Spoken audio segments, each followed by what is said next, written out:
આપણા જીવનમાં કેટલાક લોકોની ભૂમિકા કોમેન્ટેટર્સની હોય છે. તેઓ કોમેન્ટ્રી બોક્સમાં બેસીને આપણી રમત, નિર્ણયો અને ફોર્મ વિશે કોમેન્ટ કર્યા કરે છે. જો કે એનાથી કશું બદલાતું નથી. ન તો આપણી રમત બદલાય છે, ન તો આપણા નિર્ણયો. ક્રિકેટ કોમેન્ટેટર્સને તો કોમેન્ટ્રી કરવાના રૂપિયા મળતા હોય છે. પણ આપણી આસપાસ એવા ઘણા હોય છે જેઓ નવરાશના માર્યા કોમેન્ટ્રી કરતા હોય છે. તેમને બીજું કશું જ કામ નથી હોતું, એટલે આપણા જીવનનું એનાલિસિસ કર્યા કરે છે. કોમેન્ટ્રી કરવી કેટલાકનો શોખ હોય છે, પણ એમના હાથમાં માઇક હોવાથી આપણા જીવનમાં કશો જ ફેર નથી પડતો. તેમની રનિંગ કોમેન્ટ્રીથી આપણા નિર્ણયો નથી બદલાતા. આ આઉટસાઇડ નોઇઝ બહુ ટીકાત્મક હોય છે.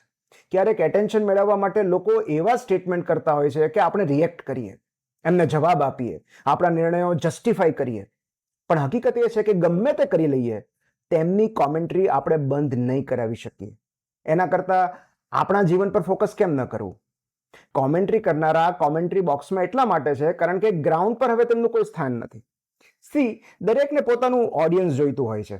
જે લોકો સર્જનાત્મકતા કે મૌલિકતા દ્વારા પોતાનું ઓડિયન્સ નથી મેળવી શકતા, તેઓ અન્ય પર કોમેન્ટ્રી કરીને પોતાનું ઓડિયન્સ બનાવે છે. જો આપણા જીવન પર કોમેન્ટ્રી કરીને એમનો સમય પસાર થતો હોય, બે ચાર લોકો એમને સાંભળતા હોય, સમર્થન આપતા હોય, તોય આપણે તો રાજી છીએ.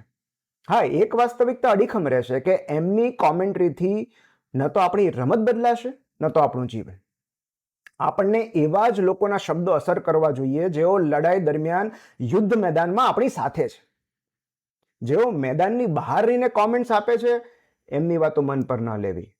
આપણા પર કોમેન્ટ કરવાથી જો કોઈને કામ કે રોજગારની તક મળતી હોય, તો એ છીનવી લેવાનો આપણને કોઈ અધિકાર નથી.